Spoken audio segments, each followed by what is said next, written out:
নমস্কার বন্ধুরা, শুভ দুপুর। তো আজকে আমি নিয়ে এসেছি আপনাদের জন্য আরেকটা ভিডিও। আজকে বন্ধুরা আমি করবো যে উস্তে, একদম তাজা তাজা উস্তে।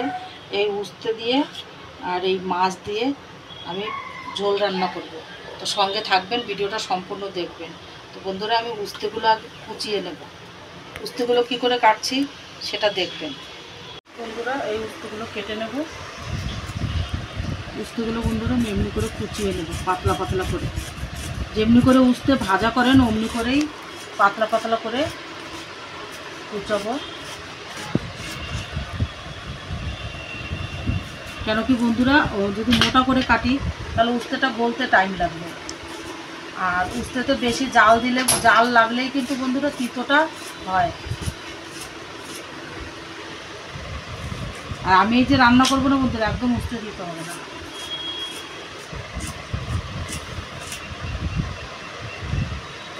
এই যে রান্না করছি না বন্ধুরা, এটা দিয়েই এক থালা ভাত খেয়ে নেবেন, গরম গরম ভাতে উস্তের ঝোল। আর এই গরমের সময় মানে এত টেস্টি আর এত ভালো জিনিস। এই দেখুন উস্তেটা, এই যে কেন কি যদি আমি গোল গোল রাখি তাহলে অনেক বড় বড় দেখা যাবে। আমি উস্তেটা কেটে ধুয়ে নিয়েছি। আর এই যে মাছগুলো আমি এখানে কড়াইটা বসিয়ে দিয়েছি। তো মাছটাতে নুন হলুদ মেখে নেব।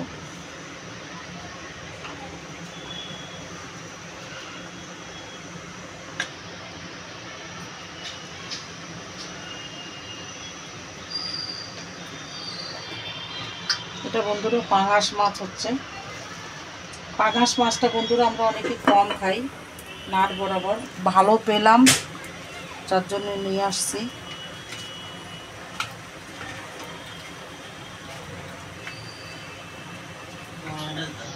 বন্ধুরা তেলটা গরম হয়ে গেছে, মাছগুলো দিয়ে দেবো। আর বন্ধুরা এই মাছগুলো না ভাত করে ধরাইলে দেবো না, তো কাপড় কেন কি তেল অনেক হয় না এই মাছগুলোতে।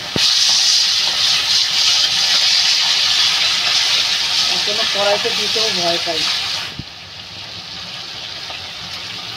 ঢাকা দিয়ে দিয়ে ভাজবো বন্ধুরা, অনেক ফুটে ফুটে সব। বন্ধুরা মাছ ভাজাটা আমার হয়ে গেছে, আমি তুলে নেবো এই তেলের তাতে। এত ফুটছে না বন্ধুরা, ভয় লাগছে জানেন তো গরমের সময়। আর যদি তেল ছিটে আসে না গায়ে, তো মানে কি বলবো, তখন আর ইচ্ছা করে না যে রান্না করে কিছু খাই। এত তেল বেরিয়েছে।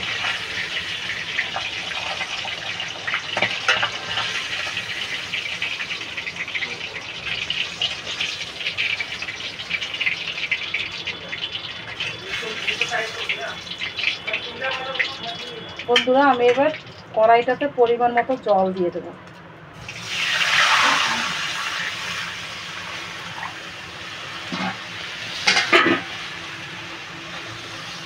আর এই যে কাঁচা লঙ্কা চিড়ে রেখেছি এটা দিয়ে দেবো। দিয়ে দেবো স্বাদ মতো নুন, আর পরিমাণ মতো দিয়ে দেবো হলুদ। এবার বন্ধুরা ঝোলটা ফুটবে, তারপরেই আমি উস্তেটা দেবো। দিয়ে পরে আমি এটাতে ফোড়ন দেবো। আর ফোড়নে আমি রসুন ফোড়ন দিয়ে করবো। বন্ধুরা আমি এবার যে উস্তেটাই যে কেটে ধুয়ে রেখেছি এটা ঢেলে দেবো।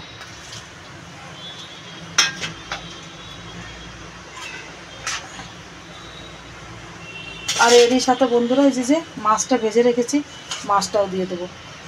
এবার এটা একটু ফুটলে তারপরে আমি ফোড়ন দিয়ে দেবো। এই যে এটা ফোড়নে আমি রসুন ফোড়ন দেবো। এই যে রসুনটা আমি থেতো করে রেখেছি। বন্ধুরা আমি এবার তরকারিটা সোমবার দেবো, গামলায় ঢেলে নেব। সর্ষের তেল দিয়ে দেবো, সামান্য একটু তেল দিলাম বন্ধুরা। কেন কি এই মাছটা থেকে অনেকটা তেল বেরিয়েছে, তো অলরেডি তরকারিটাতে তেল অনেক হয়ে গেছে, তো যার জন্যই অল্প একটু তেল দিলাম।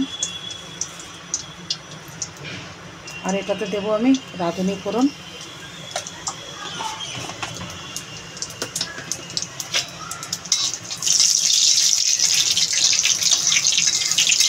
রাঁধুনি ফোড়নের বন্ধুরা জবাব নেই। যে কোনো মানে তরকারিতেই আপনি রাঁধুনি ফোড়ন দেন না, কোনো শাকের তরকারি, রাঁধুনি, তারপরে মুসুরির ডালেও রাঁধুনি ফোড়ন দিয়ে রান্না করে দেখবেন খুবই টেস্টি লাগে। বন্ধুরা আমি এই যে রসুনটা থেতো করে রেখেছিলাম রসুনটা দিয়ে দেবো।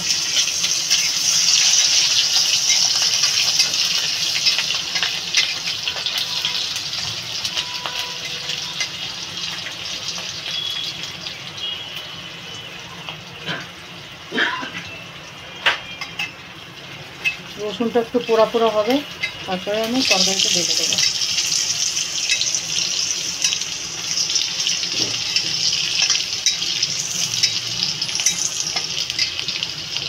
এই দেখুন একটু ব্রাউন ব্রাউন হয়ে গেছে রসুনটা। এবার আমি তরকারিটা ঢেলে দেবো।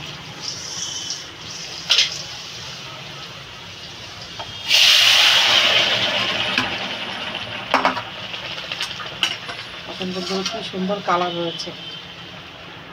আর গরমের সময় আর উস্তের ঝোল, ও এর কোনো জবাব নেই বন্ধুরা। গরম গরম ভাতের সঙ্গে না এটা দিয়েই একদম এক থালা ভাত চেটে পুটে খেয়ে নেবেন।